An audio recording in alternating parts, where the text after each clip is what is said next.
Robert Martinez never thought he would find himself stranded in the middle of the ocean when returning from a routine fishing trip in March 2021. A terrible storm took his boat off course and Robert was forced to survive alone for 200 days. During this time, he came face to face with death multiple times, reached the brink of losing his mind, but never gave up. The beginning of this incredible story is based on Robert's passion for fishing. 52-year-old Robert was born and raised on the coasts of Veracruz, Mexico. His father, Carlos Martinez, was a local fisherman, and Robert had been going out to sea with him since childhood. Fishing had become not just a profession for him, but the meaning of his life. Robert's maritime story dates back to his childhood. When he was 8 years old, his father took him on a boat for the first time. That day, little Robert's eyes widened, mesmerized by the infinity of the ocean. His father, Carlos, patiently taught him how to fish, understand wind direction, and decode the language of waves. At a young age, Robert showed that he was very talented. At 16, he could handle a boat alone. He could read the ocean's mood and sense storms in advance. At 20, he established his own fishing business.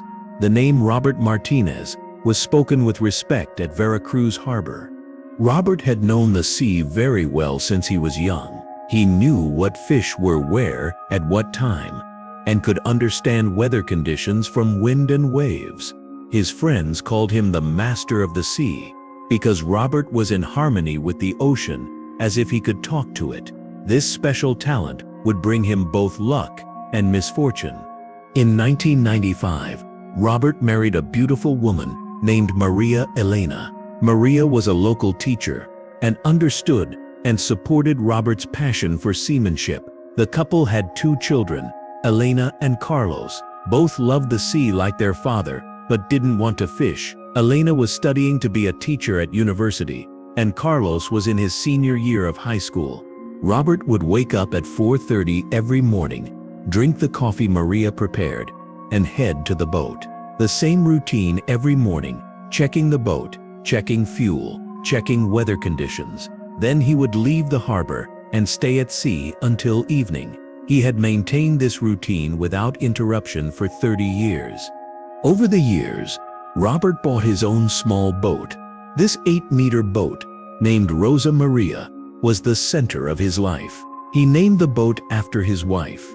This boat was Robert's pride, source of income, and greatest love. Rosa Maria was quite old, but solid. His wife Maria was constantly worried, but couldn't stop Robert. Maria would often say, "Why do you still go out to sea alone at this age?" Robert would always give the same answer: "The sea is my home. It calls to me." These conversations usually ended with Maria's worried looks. Robert's biggest fear was becoming unable to go to sea in old age. Despite being 52 years old, he still felt young. He could work for hours on the boat, lift heavy fishing lines, and fight storms. But Maria constantly reminded him of the risks. In March 2021, Robert woke up early as usual. That morning was a bit different because there had been a small malfunction on the boat the day before. There was a strange noise in the engine sound. Robert had taken the boat for inspection, and mechanic Alejandro said there was no problem, but Robert was still suspicious. The weather was normal. There were no warnings in meteorological reports. In fact, sea conditions were very good for that day. Light breeze, calm waves, sunny weather. It was a perfect fishing day for Robert. His catches hadn't been very good lately. He didn't want to miss this opportunity. Maria had prepared lunch for him as usual. His thermos was filled with coffee. She had also put some fruit, a water bottle, and a can of food for emergencies. Robert told his wife he would return with beautiful fish in the evening. Maria saw him off to the door and reminded him to be careful. He also had a brief chat with other fishermen at the harbor. Everyone was going to the same area. There was a very good fishing area about 50 kilometers offshore. Very beautiful catches had been coming from there for the last few days. This could be one of the best catches of the season. He left the harbor at 5 a.m. Rosa Maria's engine was working perfectly. The strange sound from the previous day was gone. The fuel tank was full. The boat was in perfect condition. Robert headed to his usual fishing area. This area was about 50 kilometers from the coast, but was a familiar place for Robert. The sea was very calm that morning. There were almost no waves. The wind was very light. Robert stood on Rosa Maria's deck, watching the surroundings. Dolphins were playing around the boat. This was a good sign. Where there were dolphins, there were also many fish. Weather conditions seemed ideal. Along the way, Robert talked to other fishermen on the radio. Everyone was in good spirits. Perfect weather conditions, calm sea, plenty of fish. Such days were very rare, and Robert wanted to take advantage of this opportunity. Maybe he could make his weekly income in this single day. At 7:30, he reached the target area. He had made very good catches here before. He noted the GPS coordinates and lowered his fishing lines into the water. Nothing happened for the first half hour, but Robert was patient. Patience was the most important virtue in this business, and he knew it very well.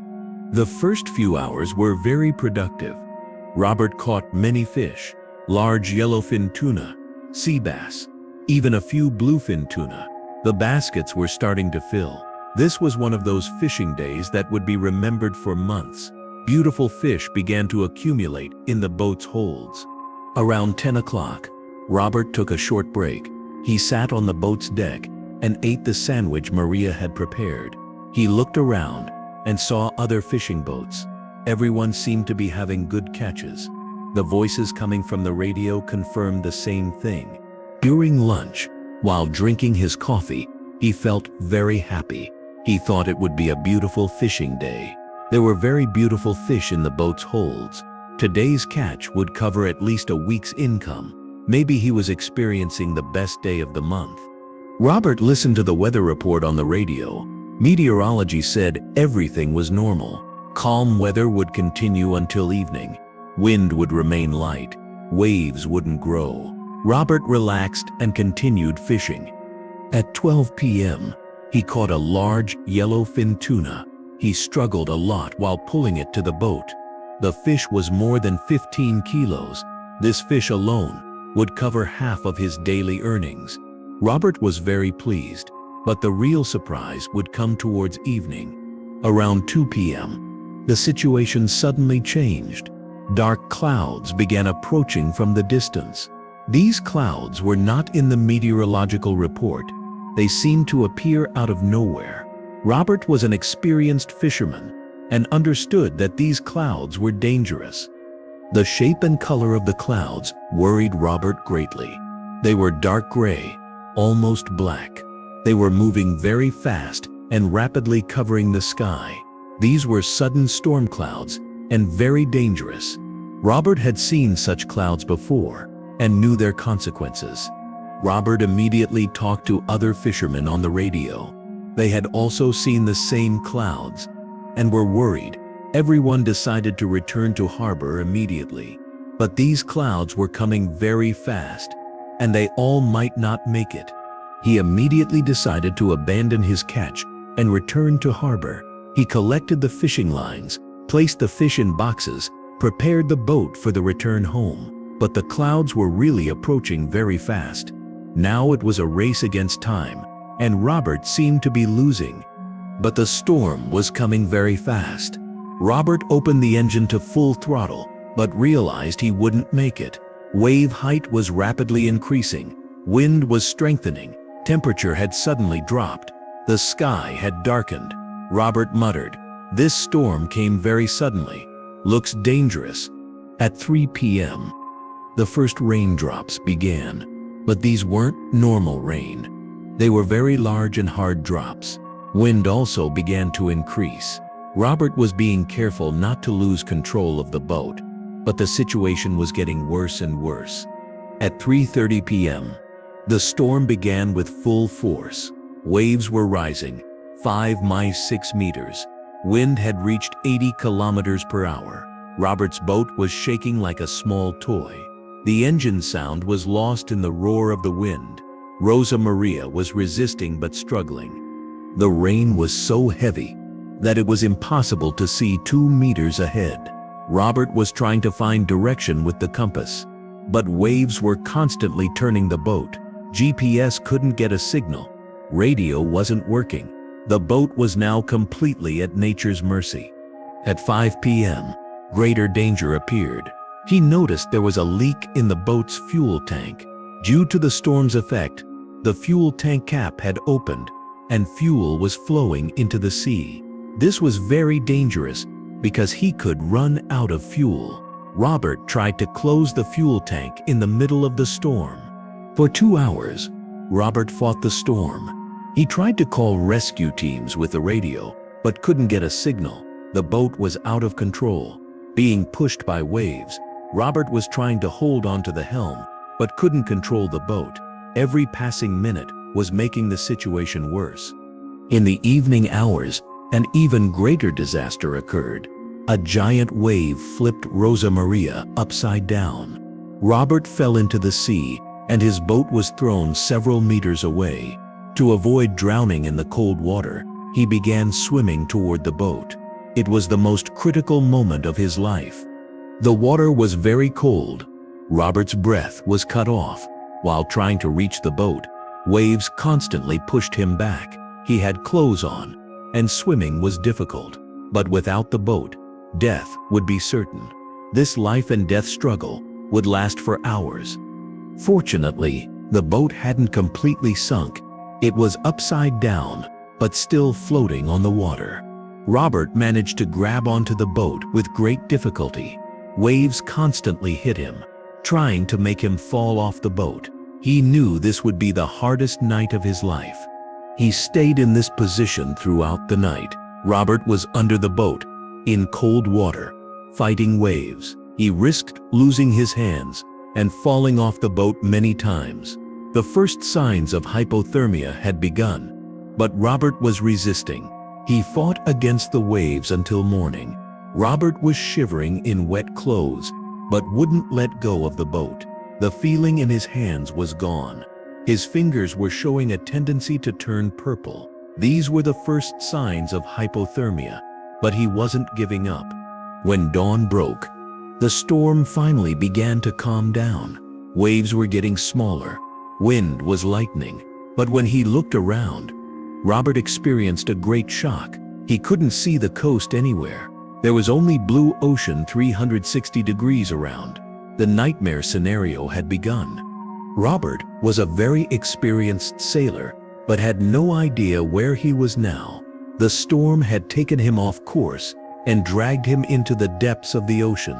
His GPS wasn't working. His radio had gotten wet.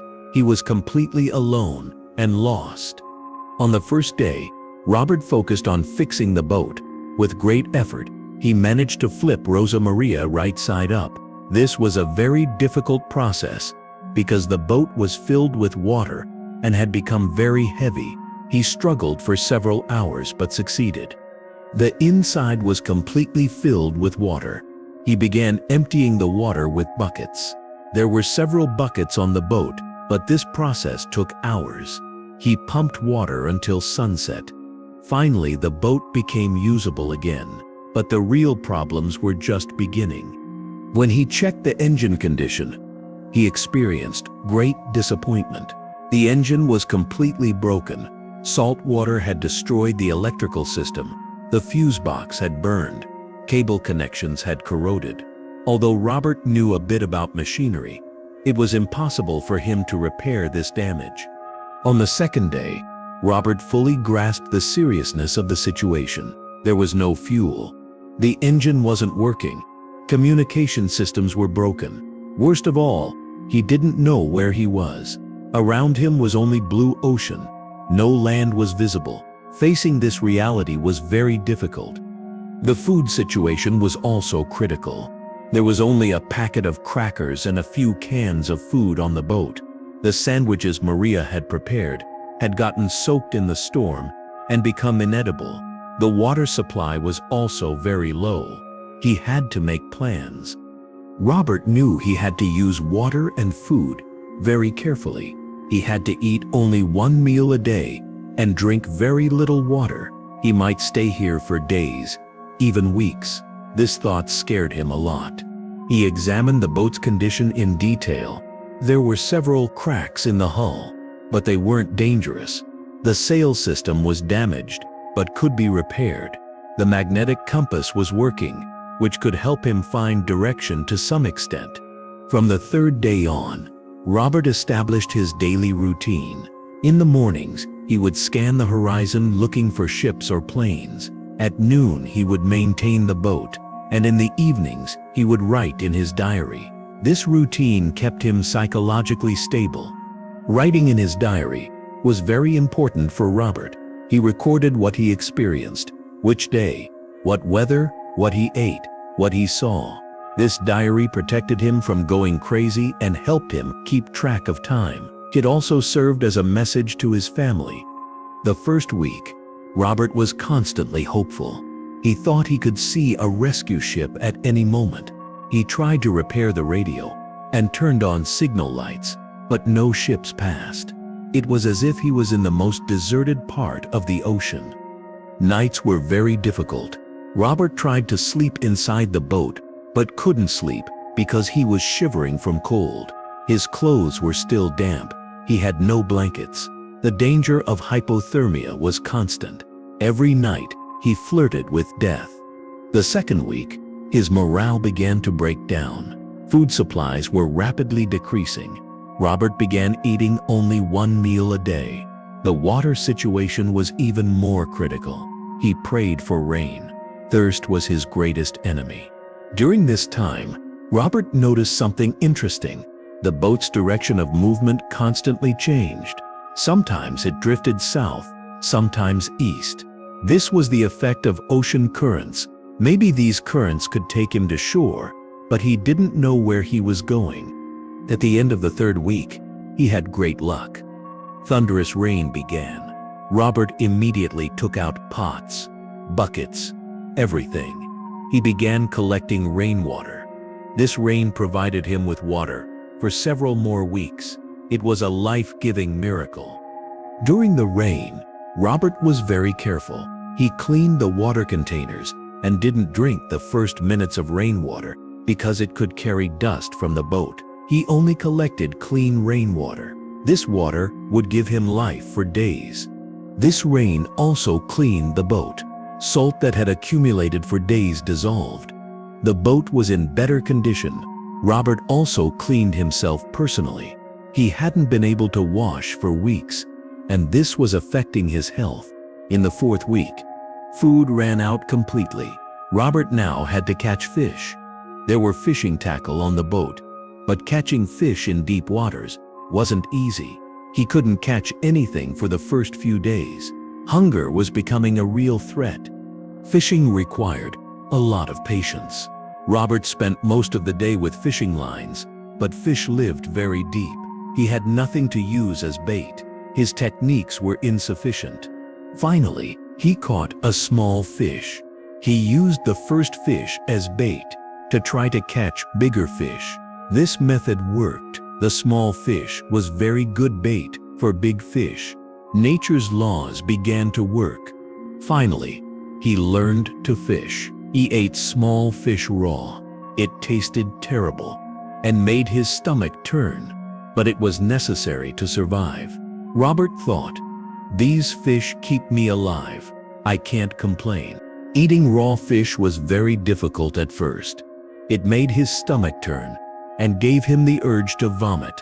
But as his body got used to hunger, raw fish also began to seem like normal food. The adaptation process had begun. In the fifth week, he experienced a new storm. It wasn't as severe as the previous one, but shook the boat seriously. This time, Robert was prepared. He tied himself to the boat and secured equipment. He was beginning to gain experience. Robert held onto the boat all night. The storm lasted 18 hours. During this process, the boat took serious hits, but stayed afloat. In the morning, he noticed there was a leak in the boat. New problems were starting to emerge. He used everything he had to stop the leak. He tore his clothes into pieces and wrapped them around nails. He made temporary repairs with mud and caulk pieces that came out. It was a temporary solution, but it worked. Improvisation was very important for survival. After the 6th week, Robert began to struggle psychologically. Constant loneliness, the same scenery, uncertainty affected him. There was no one to talk to, only silence. This silence was very heavy. He missed his wife Maria very much. He talked to himself as if talking to her. He thought he heard Maria's voice, and that she was giving him advice. Maria said, "Be strong. Don't give up. Come home." These imaginary conversations kept him going. He also missed his children Elena and Carlos very much. Elena was a university student, and Carlos was in his senior year of high school. He thought about how they must be looking for their father and felt very sad. Maybe they thought he was dead. In the 7th week, he began to see hallucinations. He saw ships in the distance, but when he approached, there was nothing. He heard Maria's voice and saw his childhood friends. The line between reality and imagination was disappearing. The most surprising hallucination was seeing his father, Carlos. His father stood on the boat's deck, teaching him how to fish. Robert talked to him, but then realized his father wasn't there. These hallucinations scared Robert a lot. He thought he was going crazy and worried about losing his mind. He increased his diary writing to combat this situation. He struggled to hold on to reality. In the 8th week, he made a big discovery. He found emergency supplies in a hidden compartment of the boat. This compartment had opened in the storm, and its contents had scattered, but most materials were still usable. This was great luck. Inside were vitamin pills, fishing lines, lighters, and signal flares. There was also a small water purification tablet package, protein bars, and first aid supplies. This find gave him great hope. Vitamins were very valuable.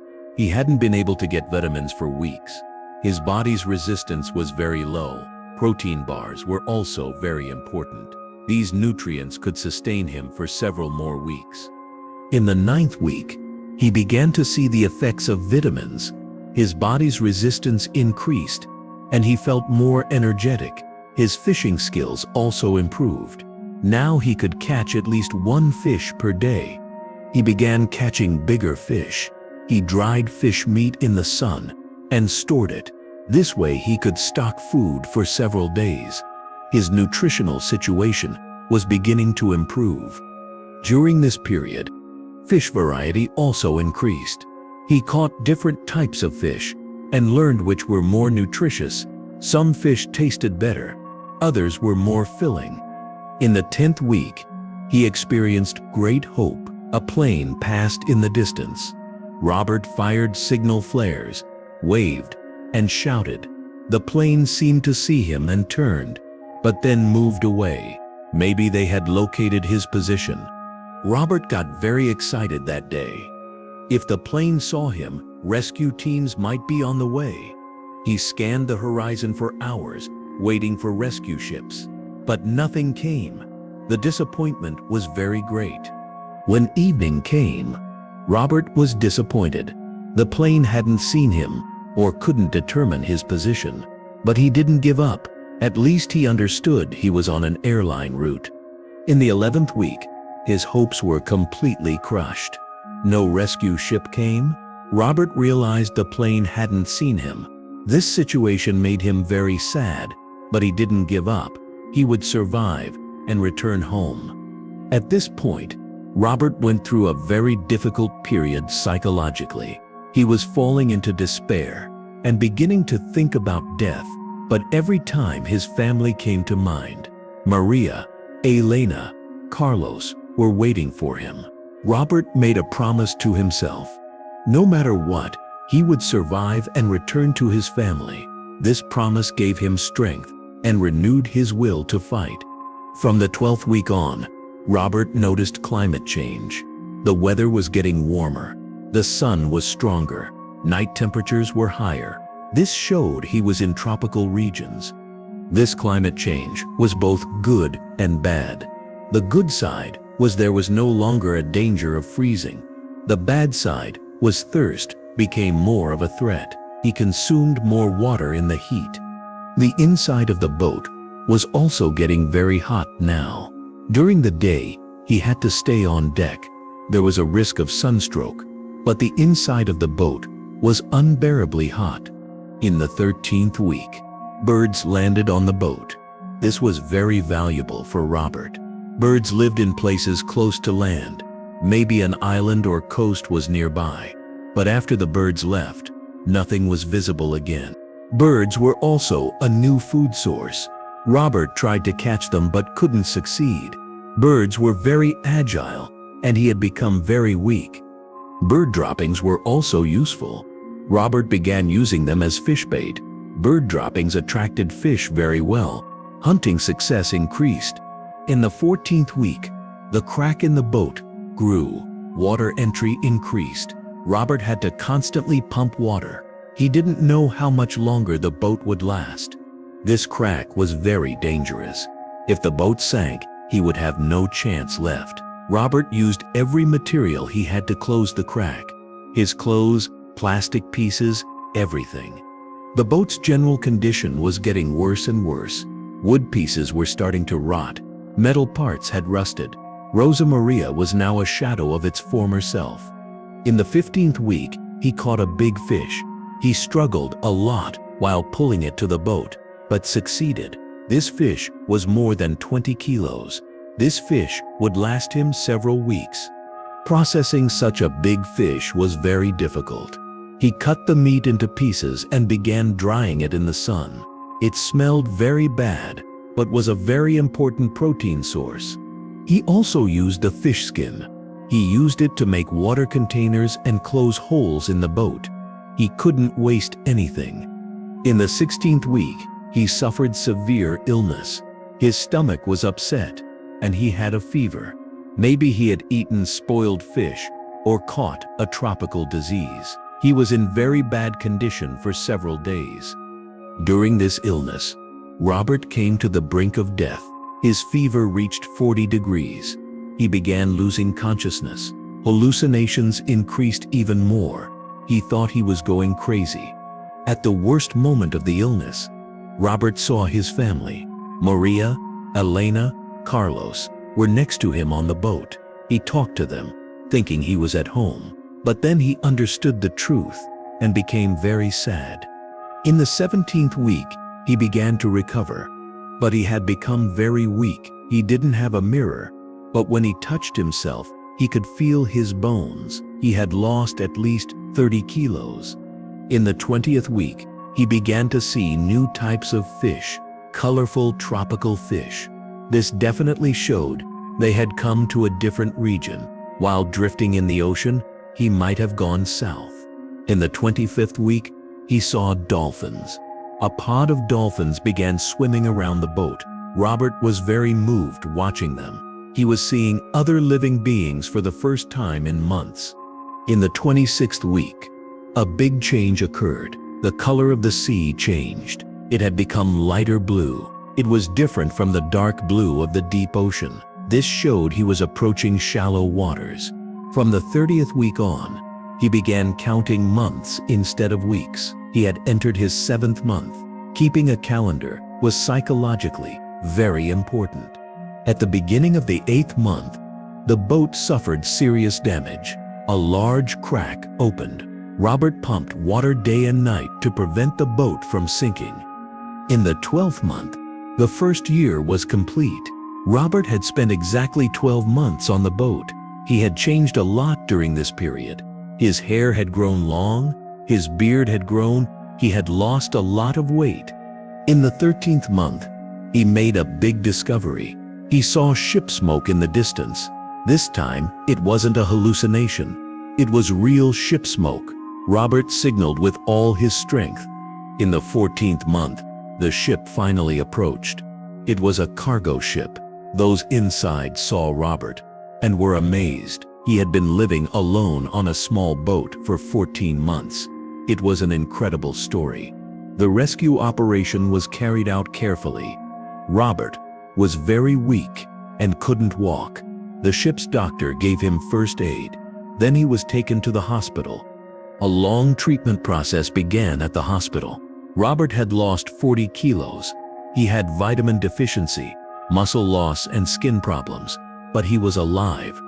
Robert's story made a lot of noise. He had lived alone in the ocean for 200 days, come face to face with death, but never gave up. The press declared him a hero. Today, Robert lives in Veracruz and continues fishing, but he no longer goes far from shore. Those terrible 200 days changed him a lot. This story shows us that human will is above everything. Robert survived in impossible conditions. Loneliness, hunger, illness, none of them could break him. Thank you for watching. Don't forget to like the video, subscribe to the channel, and share your thoughts in the comments. See you in the next video.